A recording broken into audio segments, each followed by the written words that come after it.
Ladies and gentlemen, please welcome Managing Director of Global Event Programming at the Milken Institute, Conrad Kiechel. Good morning. Good morning, everyone. Welcome to the glorious final day of Global Conference. We hope you've enjoyed the meeting so far. We've got a full roster of panels to keep you busy for our last day. We're kicking off today with a session that we're especially proud to present. It's a conversation with Speaker of the House, Paul Ryan. The Milken Institute is a nonpartisan think tank that advances collaborative solutions that help widen access to capital, create jobs, and improve health. In that spirit of nonpartisanship, this meeting has gathered many of differing viewpoints who share a commitment to civility. On Monday, House Majority Leader Kevin McCarthy and Senate Minority Leader Chuck Schumer shared an hour. At 4 today, Senator Cory Booker will be one of our closing speakers. Yesterday, a remarkable town hall brought together Michigan Governor Rick Schneider and Colorado Governor John Hickenlooper to talk frankly and constructively, and with many of you joining in, about one of the most divisive issues of today, gun violence. Frank Luntz led that town hall, and I asked Frank yesterday what 3 words he would use to describe the leadership of Paul Ryan, who since 1999 has served as the representative of Wisconsin's 1st Congressional District, and since 2015 is the 54th Speaker of the United States House of Representatives. Frank's 3 words were principled, thoughtful, and moral. We thank Speaker Ryan for taking the time today to join with us in a wide-ranging interview that will be conducted by CNBC's anchor, Brian Sullivan. And now, please join me in welcoming Congressman Paul Ryan. Thank you.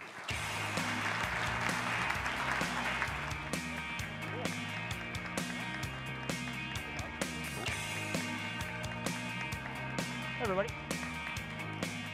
Morning. Hey, Steve. You guys? Hi, Steve. Who's Steve? Just somebody I saw in the crowd. Good morning, everybody. Wow, it's a good crowd. It is. Hey, everybody. You can't see now with these lights. That's good. Can we turn the lights off? No, that's a good thing, Yeah. probably, I think. It's the Golden Globes here. I mean, this is big time. It is.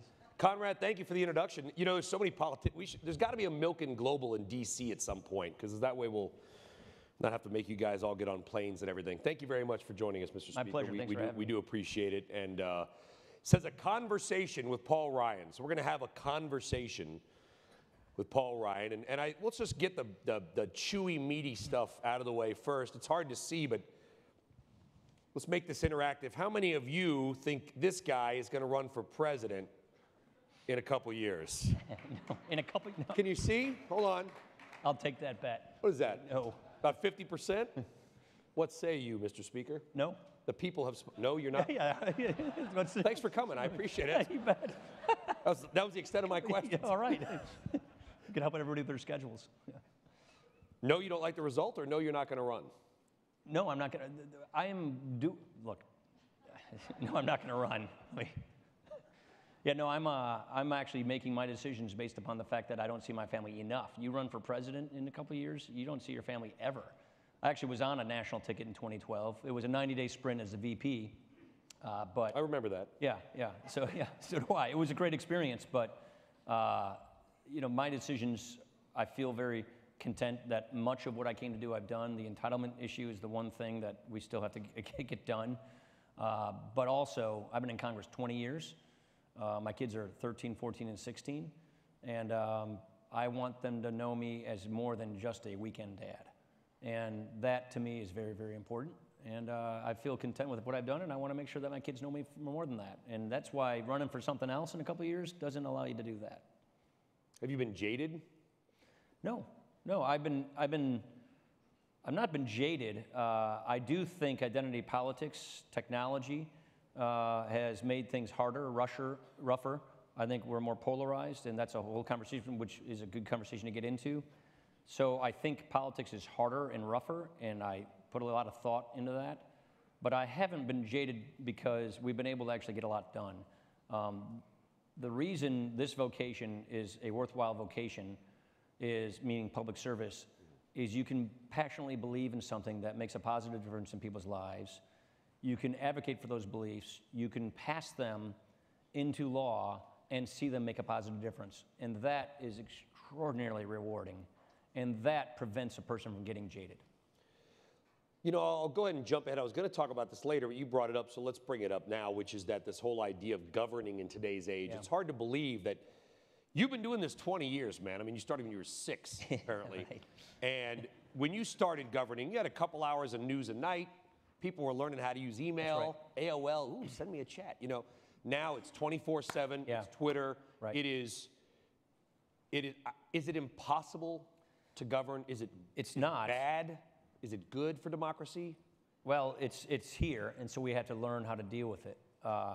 When I started in the 90s, I started off in public policy as Jack Kemp's staff economics guy, working at a think tank he started on just basically pro-growth economics, upward mobility, things like that. And in those days, you faxed your ideas around. In those days, when I first came into Congress, you know, constituents would be aware of what you were doing on maybe every 2 weeks or so when they would call or fax something. And in those days, media was just so different. Now it's instantaneous. Now the business model of the internet is such that you can monetize anxiety. You can monetize and provoke anxiety. Monetize anger. And monetize anger, envy, you name it. And what alarms me the most is something that I used to believe was just a province of the left, you know, an Alinsky device was identity politics. Well, now it's being practiced on the right as well.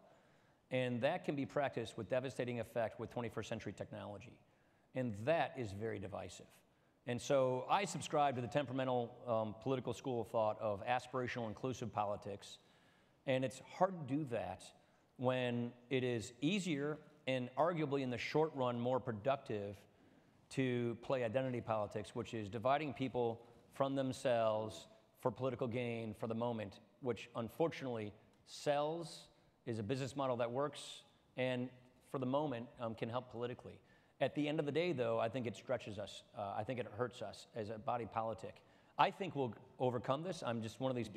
Yeah, I'm just an optimistic person by nature. But can I tell you the reason why? Because if you deny the oxygen of identity politics, I think you can starve it. And what is the oxygen of identity politics? Lots of things, but namely economics. If you can make sure that people have economic security, national security, personal security, then I think you can sort of starve the oxygen from a lot of the identity politics we have today. And so that is where I think our efforts ought to be placed, and that's part of the agenda that we're actually executing in the House, which I think will help do that. There's a lot of bills that have been passed and bipartisan, believe it or not. You don't hear about them, but we'll get into that a little bit. But the biggie stuff, though, after the financial crisis, every big thing was done, all Democrat in the House, 0 Republican. Yeah. Now it's all Republican, 0. I find it just personally impossible to believe that there's not one man or woman in Congress on the other side who wants to do it. The only conclusion I can come to is that they're afraid of their own party backlash. They're afraid maybe of the public. How dare you go onto that team and vote for that team's idea? Do you think that exists? That people are afraid that, yeah, Paul, I'd do it, but I'm gonna get crushed. Oh yeah, I hear that all the time. Sure, you do. I think people look over their shoulders for a primary. This is the Senate works like this too, but not as much as the House does. A lot more of you. People are more worried about primaries than about general elections. So there is that element. But I would have to say, about 80% of what we do in Congress, it's bipartisan. You just don't know about it. It doesn't sell. Does anybody know that we just last week, all of I think maybe we lost about 20 votes. Meaning almost every Republican and every Democrat voted to overhaul the entire Federal Aviation Administration. It's a 5-year infrastructure bill to rebuild airports, to redesign the air traffic control system. Nobody even knows we did this. It's actually a pretty massive bill. Does anybody know that we overhauled the VA so we can actually bring accountability to the VA? We actually finally rebuilt our entire military budget to address this huge readiness crisis that we have. So much of what we have done is actually bipartisan, but none of it sells. You never see it in the mainstream media because it's not us screaming and yelling at each other. And I would argue that the business model that sells ratings and the rest, hits and clicks, is anxiety and partisanship. But about 8 out of 10 bills that we move through Congress bipartisan. We've passed over 500 bills in the House already. It's a record pace. Yeah, but they're all sitting in the Senate. Only 400 of those are Only sitting in the 400 Senate. are sitting in the Senate. No, that's yeah, it's one of our about frustrations. 500 bills have passed. I mean, again, you'd never hear that. That's listen, right. To be fair, I've tried to bring it up. I mean, it is hard to even on my side of the camera sometimes to cut through the noise. But yeah, 500 bills or so passed. 400 are sitting in the Senate, though. That doesn't help us. Why are they all sitting in the Any senators out there, by the way? I just want to make sure before I start slamming them. I can't see. It's the filibuster rule. There are two things that are workarounds of a filibuster. Something called the Congressional Review Act, repealing a recent regulation. That was done once in the last 20 years. We've done 15 in law already. It's a big part of our regulatory relief agenda. And then something we call reconciliation, which is basically a budget bill. You can do one of those a year. Our tax reform was done through reconciliation. Other than those two things, everything else, every other piece of legislation has to hit a 60-vote threshold per the Senate rules, which makes it almost impossible to pass anything that's remotely controversial. And yes, the two parties have different philosophies, different approaches, and so therefore we see things differently. Healthcare is a perfect example. Healthcare, we do not think a single-payer system is in the country's best interest. We think going down that path is just going to give us a debt crisis. So in the House, we passed a very comprehensive healthcare reform bill. It's the biggest entitlement reform bill ever considered by Congress. It would have taken trillions of dollars off of our debt, about a trillion in the first 10 years, and would have lowered premiums and created more market competition. That was ideologically something the other side really opposed. We are very much in favor of it, and it failed by one vote in the Senate. It was sort of the big part of our Better Way agenda that got away because of that one vote in the Senate. But that's something that everybody knows about. But behind that are probably 8 other bills that we have passed through the system. Is that because it's not in their best interest to get it done ahead of the midterms? Well, the other side just doesn't agree with our approach. Primaries? It's an honest disagreement on how to deal with health care. We do not believe in a government-run, command and control, rationed, single-payer system. I think that will hasten a debt crisis. The debt, by the way, people are frustrated with omnibus appropriations. We hate them in the House because we pass our appropriation bills. What does that mean for the legislative? When you lump all the 12 appropriation bills together in one big bill, it's not good governing. Again, in the House, we pass all of our bills. But even though we passed an omnibus appropriation bill about a month ago, which rebuilds the military, which was really in duress, our spending on the military today is significantly lower than it was 8 years ago. Our spending on discretionary spending today total discretionary spending is lower than it was 8 years ago, because in those intervening years with the Republican Congresses, we've been actually cutting that spending. Entitlements, that's the issue that needs our attention with respect to future debt and deficits. And we have a very different opinion with the Democrats on how to deal with this. And that's the issue that was partisan, understandably so, that we used reconciliation to pass through the House. But again, that's the one thing that got away from us. But there are so many other bills that we've done that have been bipartisan. Our Dodd-Frank replacement bill, that's going to make law in probably a month. We already got one of those bills through the Senate.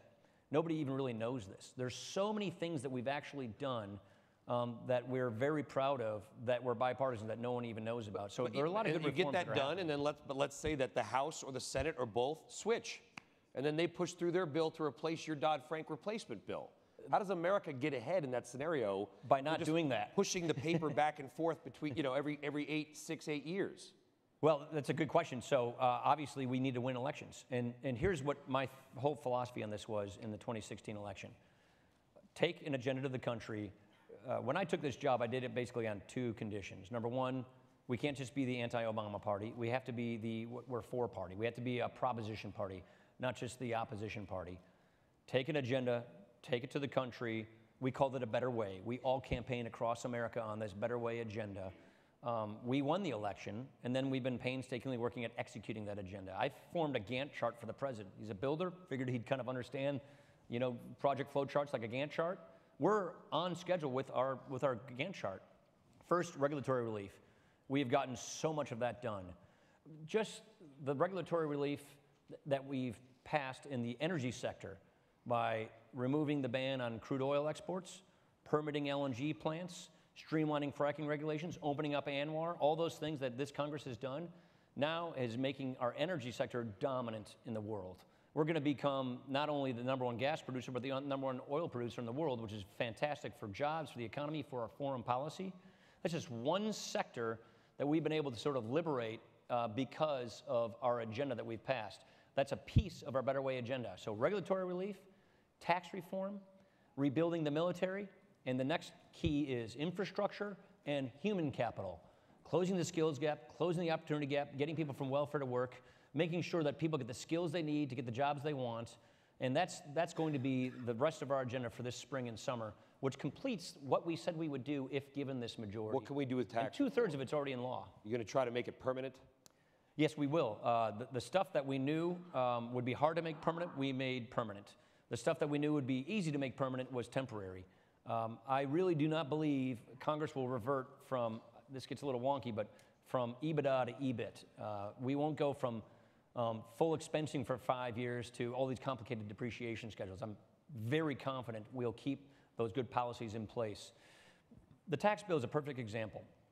I spent 20 years working on tax reform. I was chair of the Ways and Means Committee before I did this. We literally have been writing this bill for 6 years, scoring and consulting and running economic models, changing our modeling system.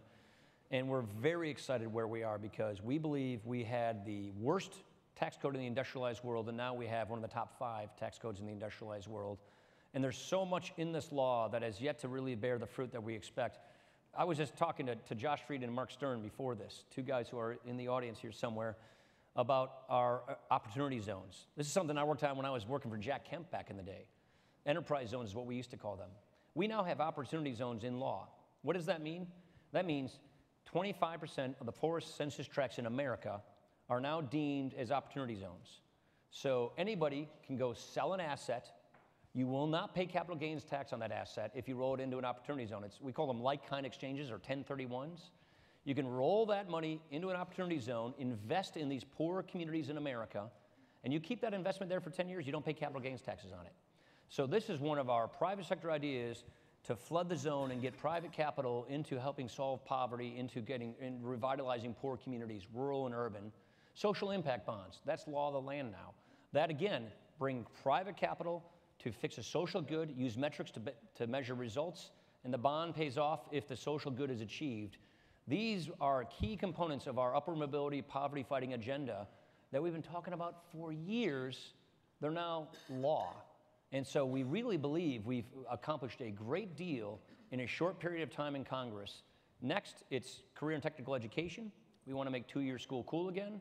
We've got labor shortages that we need to address, and that means get people who are on the sidelines and marginalized in society the skills they need and want so they get the jobs they can have and good careers. And we've got 6.6 million job openings in America. Yeah. 12 million able-bodied people who are working age without small kids who are not working, not looking for work, or in school, receiving food stamps. We want to have a work requirement which says you got to work 20 hours a week or go to school, and we'll cover the cost of that so you can go get a skill to get in the workforce. But there were people that say that you can't do that. That's heartless. You can't, people just don't have the time. I think what's heartless is telling people stay where you are and you're stuck in your current condition of life and government will help you cope with it. I think that's heartless. I think getting people mainstreamed into the job market, into getting skills, into those jobs that are being made available in America today, it's win-win. We need them. We want them. We need their skills, and we don't want people to atrophy on the sidelines. We want to pull them into the workforce, into skills.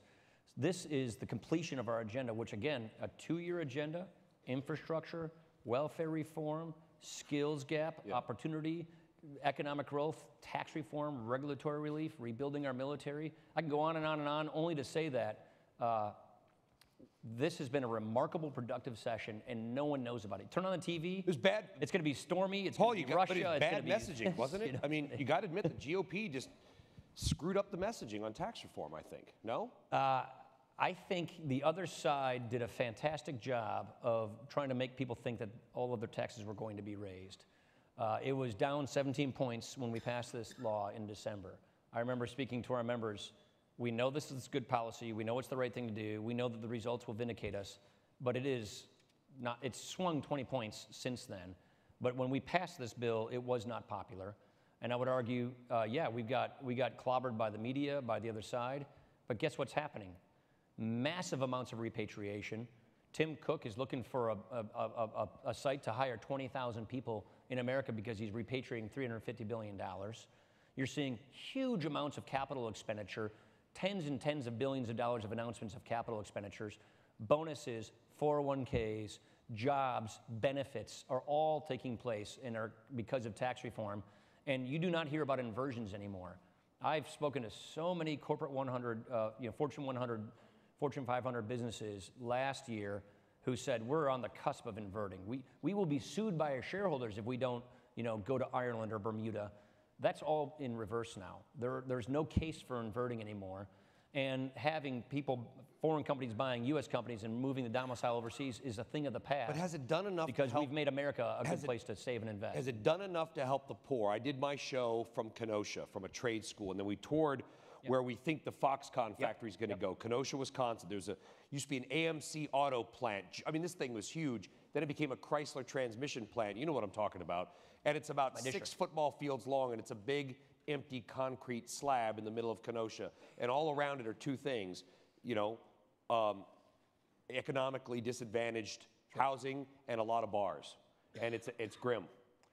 Has the tax bill done enough to help those people? Yes. That's my district. I know that area extremely well. I know the people that live in that neighborhood. Yeah, so let me tell you why. Look, first of all, from talking to Terry Goh and Lewis Wood, the guys at Foxconn, that's my district, tax reform was one of the greatest inducements for a company of that size to come in and make an investment in our country, number one. Number two, that census tract right there you're talking about. You know what I'm talking about. I know the census tract extremely well. A good friend of mine, Ralph Tenuta, owns the Delicatessen a block up the street from that shuttered Chrysler plant. We talk a great deal about these things.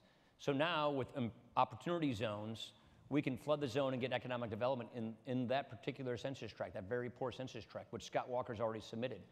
Number one. Number two, we're now seeing massive capital expenditures in that city as a result of tax reform because companies are now saying, I have certainty, I have full expensing, my rate is economically competitive worldwide, so I'm staying in America, I'm building in America, I'm expanding factories in America. So now we have jobs that are being offered to people in that census tract that are really good career-sustaining jobs, and that technical college you went to is called Gateway. Yeah, that's it. Brian Albright's probably the guy you talked to. Gateway. You got some good researchers, Paul, or you're watching, which either way, you're right. You're Gateway exactly right. Tech. We did not talk about any of this before, I promise. Gateway Tech is now formulating a curriculum to train future Foxconn workers. They're building a campus at the Foxconn site. We're going to have 13,500 workers at that factory with really good jobs, basically programming and running robots. And Gateway is working with Foxconn to create a curriculum. And now what Gateway is doing, because of our career and technical education reforms, is they're being able to set up a system where in high school, a kid can get a year of your engineering done in high school free. You come out of high school, you get your second year done, paid for by an employer, and you can come out 1 year after high school with an associate's degree and go work there. You can come out in 3 years with an engineering degree, a year in high school, a year at technical college, and then 2 years at a university, and you have your engineering degree at less than half the cost. Whose responsibility is that? And that is because of the kinds of reforms we've been talking about. I talk to CEOs all the time, and I tell them, train, don't complain. They say, well, the government's not training my workers. And I look at CEOs, and I say, Mr. and Mrs. CEO, I'm sorry, that's not the government's job. That's your job. Right, so the career technical education legislation that we already passed out of the House that's moving through the Senate is aimed at doing just this. It's what I'm just now describing, which is we have 49 different job training programs spread across 9 different agencies, and we don't even measure results and success or outcomes. It's crazy. That's some good work right there. That's government for you in the 20th century. Consolidate it, get it back, measure based on outcomes and results and success, and let employers get in the game of actually designing curriculum and themselves being the trainers. So as a result of this, we're now getting employers who will dedicate 50,000 square feet over here on the side, training people how to do high-skilled, high-tech manufacturing. They'll get a certificate. They'll either work for that employer or they'll take that certificate and go somewhere else. And the technical colleges, Gateway in this particular example, is doing the exact same thing, working in concert with the employers. The legislation we're moving frees that up so that more of that can be done. Local employers, local educators, getting kids and workers the skills they need. And it's not just kids, it's 50-year-olds, it's displaced workers. So they get the skills they need to get the careers they want, because the new problem we have are tight labor markets. And so our focus at the end of our agenda here, regulatory relief, tax reform, labor supply, human capital, get people out of the margins, off the sidelines, into jobs, or into skills training so that they can get good careers. And that is, again, basically the completion of our economic platform that we ran on and that we've been executing that is part of this 2-year period. But let's go back to the D word, debt, because listen, unfortunately, I'm getting old enough where I'm interviewing people 10 years ago, some of your colleagues in the House and the Senate, when the stimulus bill was passed, they're screaming about debt. You're going to destroy America with the debt and deficits. Suddenly now with tax reform, GOP doesn't seem that concerned about debt or deficits. I wouldn't say that at all. We're going to grow it away. I wouldn't say that either. I'm not a first-generation supply sider. I'm a second-generation supply sider. What that basically means is we believe in growth economics. We believe in maximizing economic growth through sound fiscal policy, because we're not the monetary policy authorities. We're the fiscal policy authorities, meaning Congress. So that's regulatory relief and tax reform. We believe that our economic modeling and the proper revenue target makes this a very responsible tax bill, because we do expect higher growth. Even CBO is projecting we're going to hit 3.3 growth GDP in the fourth quarter. What if we don't? So, let me get there. So the other side of this ledger is spending. And if you take a look at the spending, candidly, it is not discretionary spending. As I just said, in 2010, we had higher discretionary spending. That's a third of the budget, which is agencies' budgets. More than half of that's defense. The rest are all the domestic agencies. We still are spending less than we did 8 years ago. Over the next decade, according to the baseline, it grows by about $300 to $400 billion over 10 years. Revenues, even after the tax reform, are still growing over the next 10 years. Corporate income tax receipts in 1 year will start growing. Entitlements grow by $2 trillion. Why is this? Baby boomers are retiring. We're not prepared for them. We're going from 40 million seniors in America to 77 million seniors. And the programs that they earned and use and need and rely on are pay-as-you-go programs. Current workers pay current taxes for current beneficiaries. But we have about a 90% increase in retirees. We only have a 19% increase in workers following them into the workforce. And their programs that they use grow 6 to 8% a year. That's faster than inflation. That's faster than wage growth. That's faster than income tax receipts. Do the math, compound it out, and there's your problem. How do you solve it? You're not taking this away from them. So this is why the first reconciliation bill we moved, the first big thing we worked on in the House was entitlement reform. And frankly, it's really healthcare entitlement reform. Social Security, give me a cocktail napkin and I'll write you a plan to fix Social Security. You have to do like 3 things and you can fix it for a generation. It's the healthcare entitlements: Medicare, Medicaid, and what you now know as Obamacare. These are, the budget way of describing it is they're uncapped, defined benefit, government-run programs that are unfunded, meaning they're making promises to people the government has no means of keeping. They're really important programs that people organize their lives around. You retire, you get health care. You're low income, you get health care. But they're not meeting or fulfilling their mission. And the answer is not more government and government rationing, command and control. The answer is use choice and competition and innovation to solve these problems, which is what we did in our bill. We took 2 of those 3 entitlements, and they grew at sustainable rates. They had choice and competition, which we believe will get people lower rates, more freedom, more innovation, more choice, so we can fulfill the mission of health and retirement security, but do it without bankrupting the country.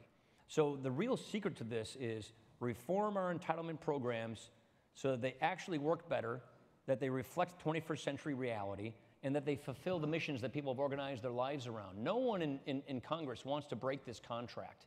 Nobody. I don't know a Republican that wants to get rid of this contract, this social contract with our fellow citizens. But we don't want this to be bankrupting the country, and we don't want to go down the road 10, 20 years from now and find out the thing blows up on us. The sooner we act, the better we are, and that is, again, why we passed this as our first order of business in the House. The biggest regret I have for this term is it failed in the Senate by a vote. What does that mean? That means you just keep going at it. And so what we ended up doing is we went for incremental health care reform. We repealed the individual mandate. We repealed the IPAB, which is sort of the rationing intellectual architecture of Obamacare.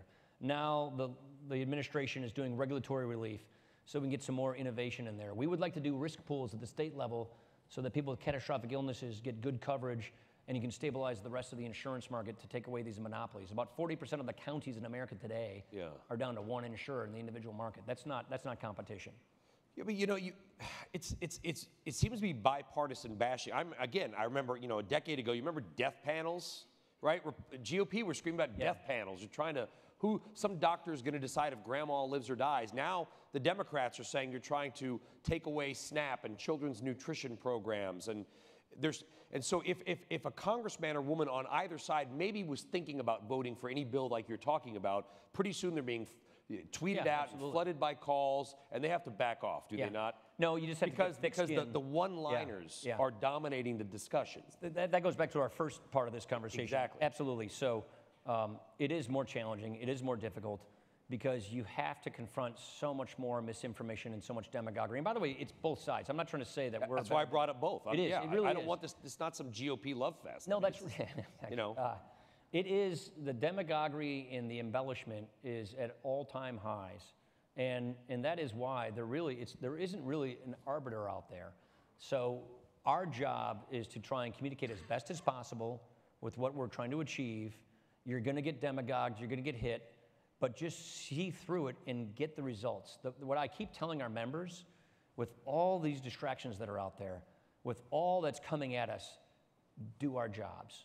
We know what we want to do. We told the country what we believe. These are our principles. Here's how you apply the principles of the problem of the day. Here's what these reforms look like that we believe will improve people's lives. Just do it. And let's vindicate ourselves with the results.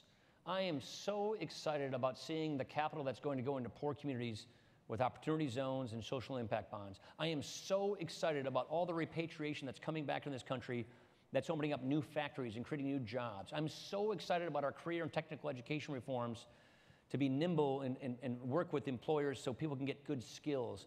I'm really excited about our military getting rebuilt. We lost 4 times as many service members to deaths by training accidents and equipment failures last year than we did in combat. So we had a serious readiness crisis. I am so excited to see that put to an end. So there's so many good things. I'm excited about the energy sector. I'm excited about the agriculture sector. There's so many good things. I'm excited about getting this Dodd-Frank bill through to replace it so community banks can get back to lending. Are you excited These are all good things. Excited about the midterms? Yes. You think the House is going to keep? Yeah, actually, if it were today, candidly, our numbers show us that we would keep the House if the election were today. But there's polls I could find probably that say the opposite. When you look at, sure, but we do a lot of data. That's a whole different discussion on polling. We do a lot of Frank data. Luntz? He's in here somewhere. We do a lot of data. Believe me, Mitt and I learned in 2012 how not being adequately prepared on data, analytics, and ground game, what that looks like, what the result is. So ever since then, we've been so determined to improve our ground game, our data, our analytics, to the point where it's the best there is. We really believe that, and we see that. And so the way our numbers work, we would keep the majority if the election were today, but the election's not today. And there's a great amount of enthusiasm on the other side of the aisle. No two ways about it. No two ways about it. So hashtag blue wave. So what do we do about it? We have a good story to tell. We have to finish our job, by the way. We have more bills to pass, more reforms to produce that we believe will make a positive difference in people's lives. So we have to go tell that story in the fall. The challenge we have is a historical challenge. The average loss of seats in a president's first midterm election in his party are 32. So the average loss... Repeat that stat, please. So for a president's first midterm election, that president's party loses on average 32 seats. We have a 24-seat majority. Why? Is it just political fatigue? Yeah. What happens typically is in midterm elections, the party in power loses seats. It happened to Ronald Reagan, it happened to Jimmy Carter, it happens all the time. Only Bush, after 9/11, bucked the trend, and Clinton in 98.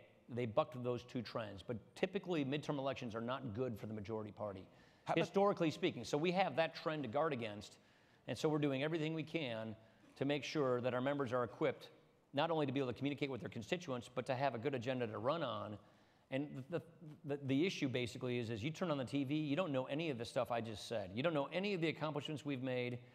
You don't know any of these things that are getting done on behalf of the American people.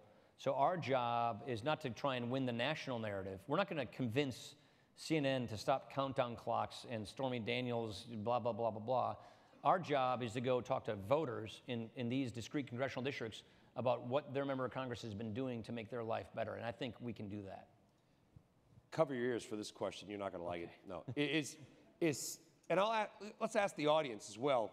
It's early. Wake them up. How many people, raise your hand if you think that single party control of both houses in Congress and the White House is a positive? If it's in Republicans, other words, yes. Dem, GOP, GOP, GOP. How many of y'all think it's a positive thing? How many would rather see some split control? It's a lot more. If the House or the Senate swing the other way, is there an argument why that maybe is a good thing for the country? I actually don't think so. What I've learned, look, like I said, I've been doing this for 20 years. I believe what you'll have is absolute gridlock. That is basically what the other side is promoting, is we'll bring gridlock to Washington. It seems like we have some of that, though, now. You just mentioned 400 bills stuck in the Senate. That gridlock is because of the filibuster. But even with all of that, the things I just described have gotten done. All the tax reform's done. The military is being rebuilt. Regulatory relief well on its way. The Dodd-Frank bill is going through. Infrastructure is getting done. Career and technical education is getting done. And we really think we have a very good chance at these welfare reforms to get people off the sidelines into the workforce. That's all in 1 2-year term. It's pretty impressive, pretty aggressive. The point I'm making is if we do lose control in either of the two bodies, then you'll have absolute gridlock. You'll have gridlock, you'll have subpoenas, you'll have just the system shutting down. Is that what's going to happen? Yeah, I don't think we'll lose control, but I think that's what would happen. I know you don't think so, and I respect your optimism for your party, but what if we do? If the House goes Dem, do we then start to see the subpoenas rolling out? Absolutely. Not just the Do administration, we just take around the country. what we've already got, and ratchet it up another notch? Not just another notch. This one goes to 11. So what happens? Okay, What did everybody happens? get that joke? Yeah, okay. Because I do worry sincerely. Listen, I'm just a humble business journalist. And for me, what I worry about is the political psyche of Washington infecting the economic psyche of the country. Yeah, right. So where somebody in Jamesville, Wisconsin says, we need a new car, we can afford it, but I'm just nervous about what's happening. There's too much craziness in there's something D.C. to that. Let's hold off that big ticket purchase so the car salesman doesn't make the sale. He can't buy the new couch that he's been looking at, and it stifles the economy. We're already seeing a little bit of that paralysis. You know, you go around, I try to get out on the road as much as anybody, go out, actually talk to real human beings in the world. It's a shocking concept, I understand that. And you get people who are, Brian, I'm bullish on the stock market, but man, I'm really worried about what's happening in D.C. I hear this, I used to hear this all the time. Let's just take that thread one specific route. Waters of the USA, a regulation from the Obama era, which under the Clean Water Act. The Clean Water Act is designed to regulate federal navigable waterways. They stretched the definition to say, well, if a drop of rain hits a corn or soybean field in Wisconsin, goes to the drainage tile and wet weather ditch, to a creek, to a river, which makes its way into the Mississippi, it ultimately makes its way to a federal navigable waterway so we can regulate this farm now. So that enormous stretch was putting a chilling effect on agriculture in the Midwest. So farmers were saying, this is so unpredictable, I'm so nervous, this is costing me so much, I'm not going to buy that tractor from Leo Johnson at Johnson Tractor, Case IH, which, by the way, are made in Racine, Wisconsin. I encourage red tractor purchases. Just joking. Make your tractors red, all the Milken farmers. Everybody all here. These farmers here. The only farms these people own is some vineyard up in Ojai for tax reasons. Right. But, that's right. Have you tried my new depreciation cab? It's fantastic. You talk to the farmer, you talk to the Case IH dealer, you go to the Case factory in Racine, and they all say the same thing. This regulatory uncertainty is killing us. This tax code is killing us. So what happens? We reform the tax system so that they're extremely effective and productive. They can do expensing. We fix this regulatory mess so farmers are more excited, they're more bullish, they have more predictability, and they're buying stuff from Leo Johnson and Johnson Tractor in Janesville, Wisconsin. So what we really do believe we've been able to achieve with this majority, with this unified government, is more predictability and certainty in the economy by streamlining regulations, fixing our tax laws, and getting basically just good government in place. One of the reasons why I didn't like the 232, the steel and aluminum tariff thing, is I thought that was injecting uncertainty in the economy. Do the tweets inject uncertainty? They inject a lot of things. And you know what I mean? I mean, it's the an president, administration which, and I know many of them were here, the Treasury Secretary, Mr. Ross, Commerce, were here at this very conference. And it's an administration that is pro-business, all business people. But I've heard from business leaders, you know, who they probably say to you, you have access to the president. Can you stop the tweets? I've tried. It doesn't work. No, really. I mean, he and I talk a lot. I feel like we get somewhere and then we just get knocked back down in some ways, right? Because it's just amplified. Everybody's yelling and screaming about everything. Yeah, I definitely could do with a few less tweets. And the president and I have had that conversation more times than I can count. What does he say? He rightfully believes that he has found a way of communicating straight to people going around the media, and it's been very successful for him. He just does it probably more than I would. Ironically, because the media reports on every tweet, so actually he's going right through. Yeah, we're helping. It's an effective medium that he's been able to harness and employ that no one really before him has ever been able to do. That's always been our challenge. As conservatives, what's he like? What's he like? I've never met him. Oh, what's he like? Oh, you want me to pick it up? Not important enough. Yeah, can you call him up? Actually, I didn't know him before the campaign. As you probably know, he and I, kind of butted heads quite a bit in the run-up in the campaign. Wait, Donald Trump has butted heads with people? So I didn't know the guy. Obviously, I've gotten to know him a great deal. Endless energy. He wants to get. What I find with business people who come to government, they get frustrated quickly. Why? Because government doesn't work like business. Government's not a command and control, decision structure. It's divided government with pulls and tugs, with separation of powers, with it's a different process. Yeah. The founders created it not to work like business. Yeah. And you want to make it work far more efficiently, and that's what we've been laboring to do, and we've actually done a lot of that. But he, like every business person I've ever seen come into government, gets frustrated at just what it takes to get things through and over the finish line. That frustration I've found is on the average very good because it gets people moving. He has shuffled the deck so much, thrown so much up in the air that when we do things that 10 years ago were considered impossible, they're easy. I mean, it's really something. He's learning. I mean, Donald Trump, President Trump, would hate me saying this, but he is a, excuse me, I haven't been feeling that great. He is a small businessman. I know he would probably hate to hear that. But you mean in the Milken conference? But from an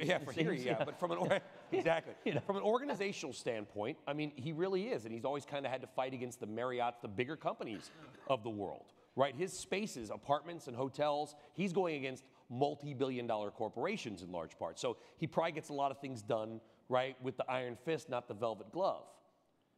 Do you think he's learning how to govern? Oh, yeah. Yeah, so the tax reform is a perfect example of that. We learned, by the way, the health care bill didn't pass the Senate, as I've said like 4 times, but we learned from that. Did the health care bill pass the Senate? No. Yeah, so we learned from that, we all learned from that, and we applied those lessons to the tax reform because we did not want that to fail. He learned, we learned, the Senate learned, and we applied those lessons, and that was very successful. So actually we have, as a team, been learning as we go how we can get things done and get things through the finish line. So he's actually learned how to be more patient, how to understand the legislative process, and you have to multitask. I mean, in that job, I've been close to this job. I've served with 4 presidents. I've been in this speaker, job. you get a lot of the same security. You get the security briefing he does. You can right? Yeah, I get what he gets in a daily. I get in a weekly basis. What he gets on a daily basis, because I'm in line of succession. So you get all of those things. So he is really understood. You basically think of all things going on in the world all the time in these jobs. Running through my mind is Iran, Syria, North Korea, rise of China, Russia, ISIS. In trade and all of those things.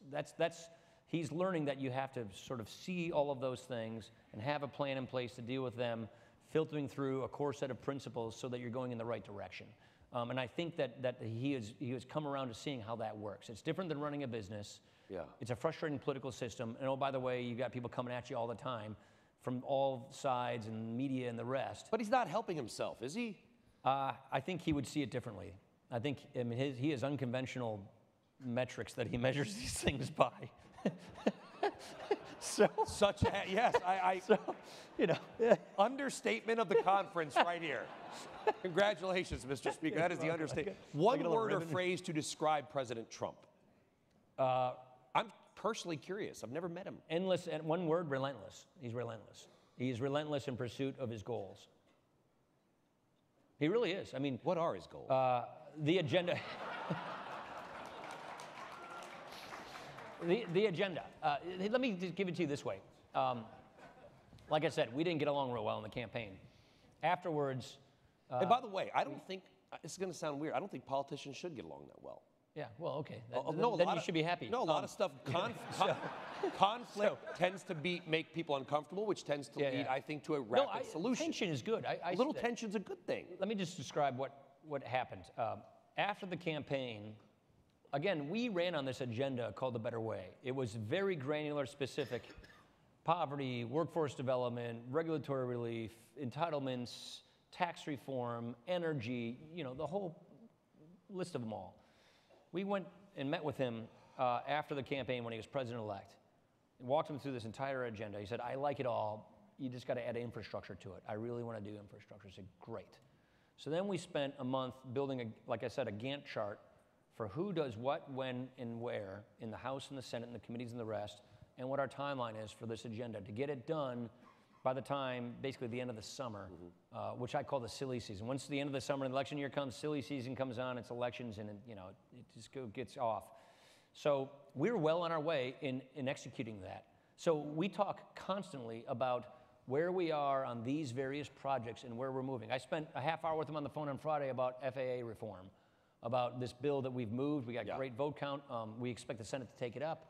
And where we're going on rebuilding our air traffic system, our airports. So we have all of these projects that we're nurturing through the system. And the funny thing about this is most people don't even know what's happening.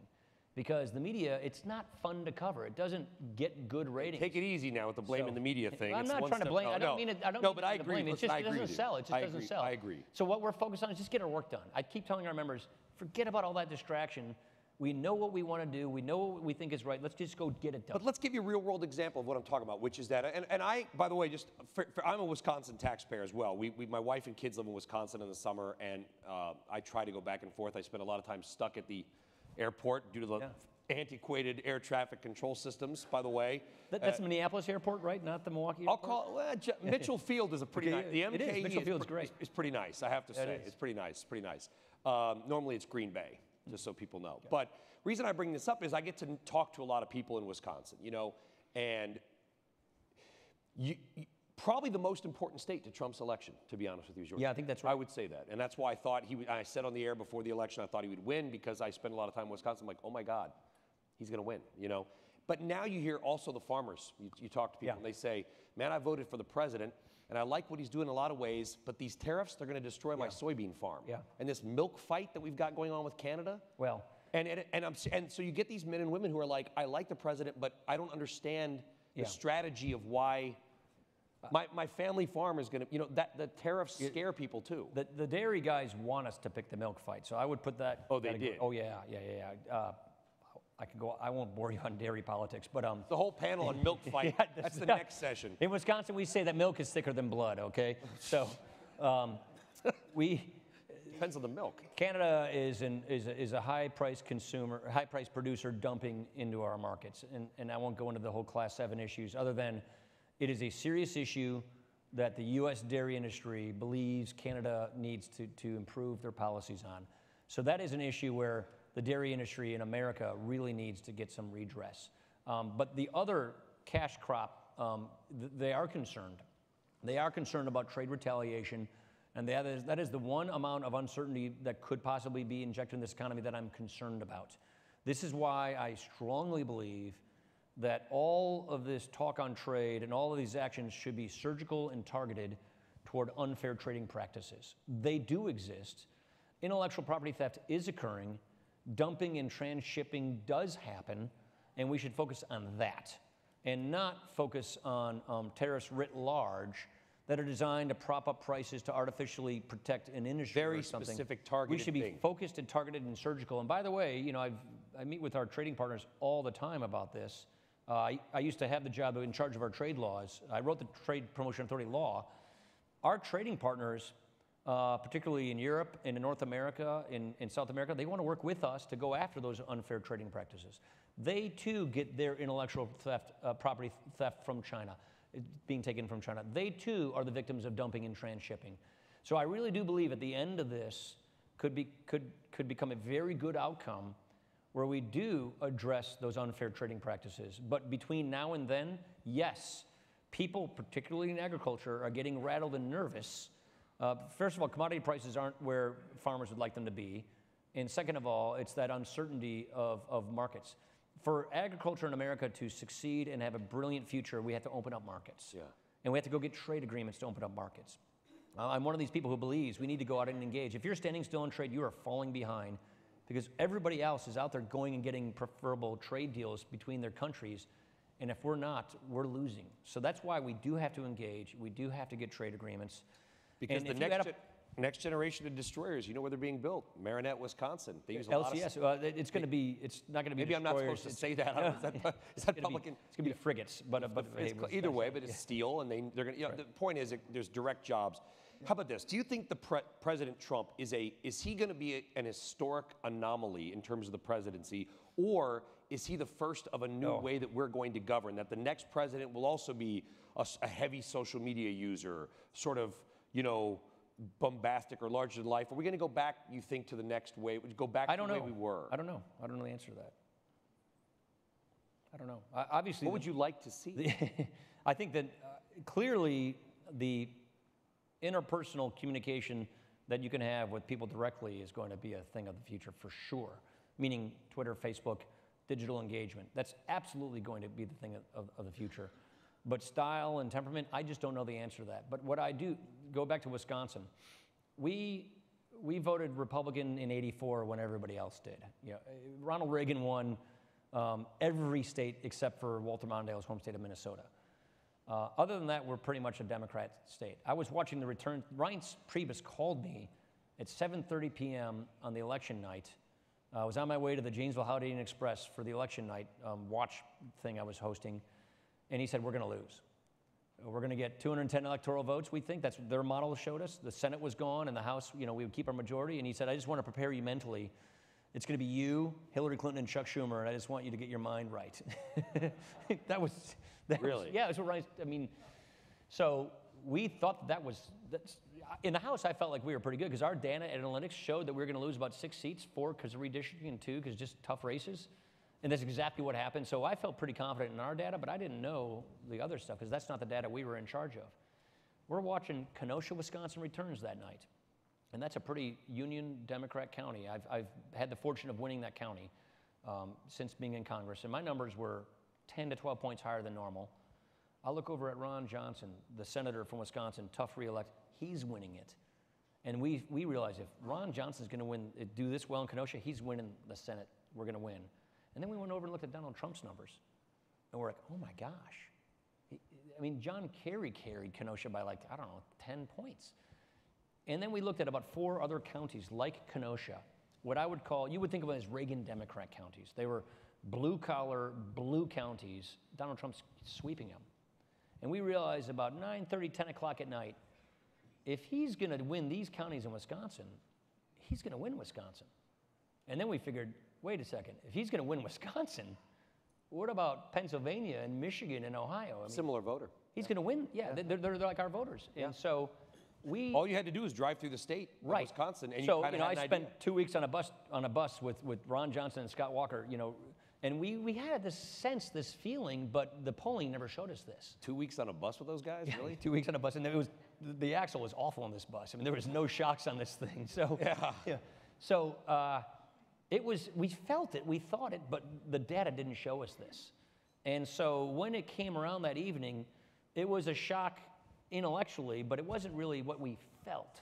But you try not to go totally on gut. You try to go on, good analytics. But did that voter you're talking about, who went for you and went for President Trump and Ron Johnson, is he going to go back? No. So blue? My point is, they were sick of it. They were tired of the same old, same old. They were tired of a recession with 1% to 2% growth.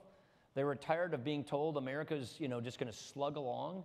They were tired of being told that our great superpower status was just in doubt. They were tired of being tired. They were tired of flat wages, flat living standards, and they wanted to shake that system up. And they saw a disruptor running for president who had shown that he himself was successful and that he cared about the country succeeding, and they voted for disruption. And that's what they've gotten. Guess what? CBO is telling us our economy is going to be 3.3% in the fourth quarter. Do we need to disrupt the... It's a hell of a question for 2 minutes left. Do we need to disrupt the political party system? And see, is a two-party system antiquated? Because it seems like, to me, there's 4 political parties in America. Super right-wing evangelical, moderate conservatives, moderate liberals, and then super left-wing. Yeah, I always tell people, as Speaker of the House, I run a coalition government, but without the efficiency of a parliamentary system.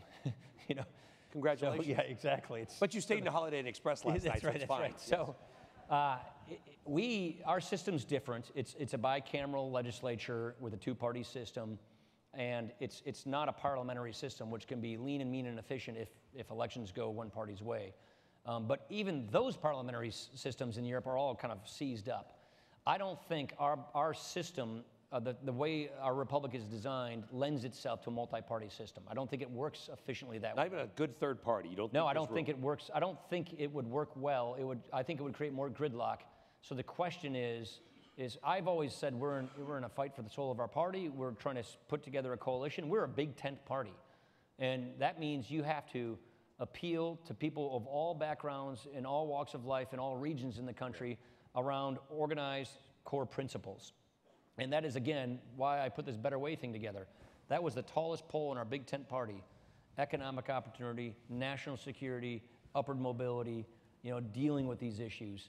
And so we rallied around that big pole in our big tent party, and that to me are the sort of organizing principles for making a movement work and succeed. Yeah. And that to me is what is the secret to success for any kind of political party in America. It's my last question. I could go for another hour. There's a million questions I would love to get to, but I think as you leave, right, as you leave Congress, and seeing the way things are now, you got 3 teenage kids, right? Right. They'll tell you they're adults, but they're not. Would you recommend they run for Congress someday? Is it a life you would want for them? I want whatever life they want for themselves, frankly. But if I would be ecstatic if they wanted to pursue. Public service as a vocation is a glorious, wonderful thing. It's extraordinarily fulfilling. It is extraordinarily meaningful. You have to have people do this. For me, I've been doing it for 20 years in elected office. Yeah. And I'm just at that stage where if I do it another term, my kids are only going to know me as a weekend dad, and I just don't want that. Yeah. And so it's a time of life, phase of life thing for me. But I absolutely encourage people to get into public service as a vocation because we have to have people do that. I'd be delighted if one of my kids. We need good people, but you've got people shooting up softball games. You've got, I'm sure you get lots of death threats, both sides, social media. Leave us as we leave. Give us a reason to be optimistic, Mr. Speaker. Well, about government and America. Have a moral code. Know what you believe in. Go fight for your beliefs, and good things will happen. And we are so resilient. I am actually optimistic. Forget about what you see on Twitter, on TV. I'm optimistic because we still have this incredibly strong, good foundation. And we have a good foundation, and we get a couple of things right. Yeah. Our labor market issues, getting people from welfare to work, fixing our immigration system that's broken, getting our debt under control, which means bring good technology and ideas and healthcare and market-based principles that will solve our debt crisis. A couple of things right, and there's no stopping America. And I don't mean this as America against other countries. I mean this as America leading the world to a better place. Yeah. A couple of fundamental things right, and we are really good to go, and we're making a good difference right now. I like to hear it. It's a little bit of optimism there as you depart. You think the next speaker will be from California? I do. Kevin McCarthy? Yeah, exactly. It's going to be a guy named Kevin. We're going to have a Republican from California, Speaker of the House. I think so, yeah. All right. Sounds great.